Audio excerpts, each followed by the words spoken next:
This tutorial is going to be showing you how to get started with your Cubist collage.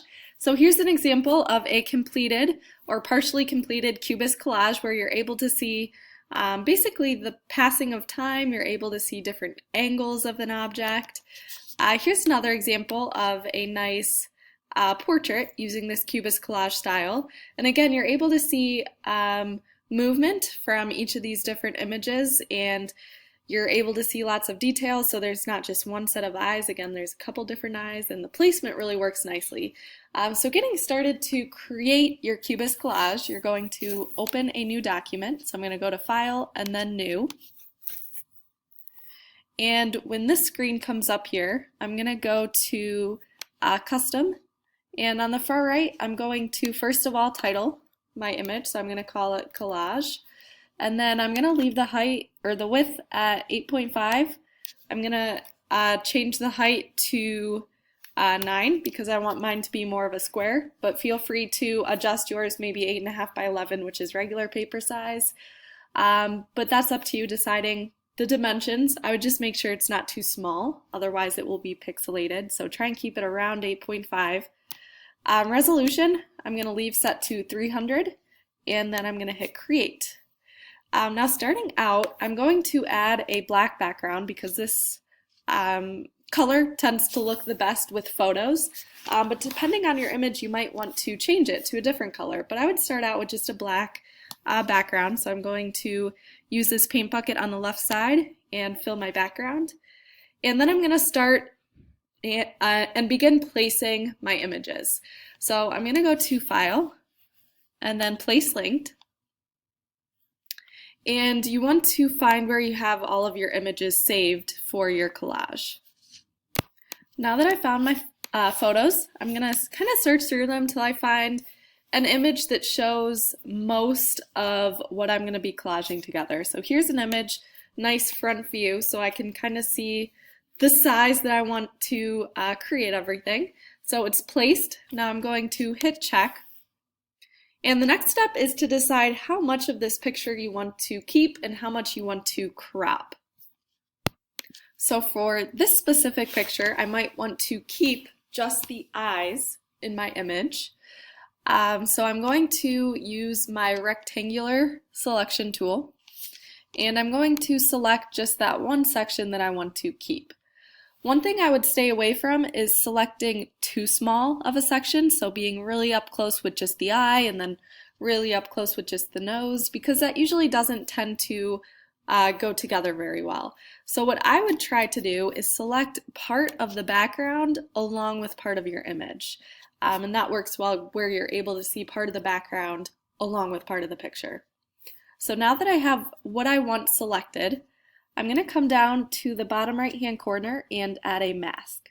So I'm going to add a layer mask, and this automatically gets rid of or masks off everything that I don't want in my picture. And that way it's not deleting my original image. So if I don't like what I did here, I can go ahead and delete my layer mask and it will go back to how it was. Now I'm going to just continue and add my next image. So File, Place Linked, and find another image that I want to work with. Try and maybe find a picture from a different angle. So here's one of the eyes from a different angle that I can work with. And maybe for this one, I want just part of the eye. So I'm going to grab my rectangular selection tool, use part of the eye. Again, I'm including a little bit of that background there. And then I'm going to mask everything else off.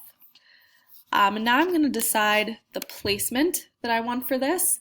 One thing I would stay away from is putting the eye in the exact spot, especially if you're doing a person, placing it in the exact spot as the other eye, just because then it's going to make the face look kind of off and unproportionate. So you want to make it obvious that this was taken from another picture and placed here. So you could maybe put it above off in the corner here. Something else you can think of is adjusting the size of your images. So if you hit Command T on your keyboard, you can change the size of your photo. This is really important though. You need to hold down Shift when you're changing the size of your image. That way it keeps your photo in proportion. If I don't hold down Shift, it could stretch and become too thin or too wide. So again, make sure you hold down Shift so you have those accurate proportions. So then I would go ahead and just continue adding images. So remember, you need a total of at least 10 pictures for your collage. As you're going, you'll notice that your pictures definitely still need your Photoshop workflow, so they still need edited, which you could either wait until you're finished and put the entire collage together and edit the entire collage at once. However, if you feel like an individual picture needs its own edit, such as this background picture looks like it could use more contrast, you can edit that photo individually. So if you look at your image, there's this little paper clip which represents a link. So that means that my photo is linked. So if I double click on it and edit my image, so I can go to Image, Adjustments, and then I can go to Levels, so try and do the Photoshop workflow. So I'm going to adjust the levels a little bit here, then hit OK.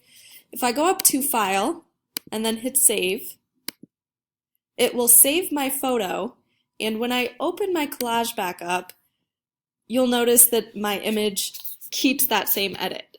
So what I just edited over here shows up automatically since it's linked. So go ahead and continue adding, again, at least 10 images.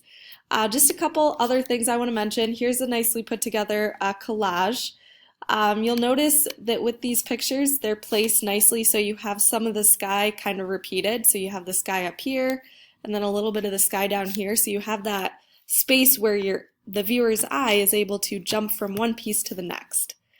There's also a part of the sunflower petals on the far left corner, so kind of spaced away from the petals over here.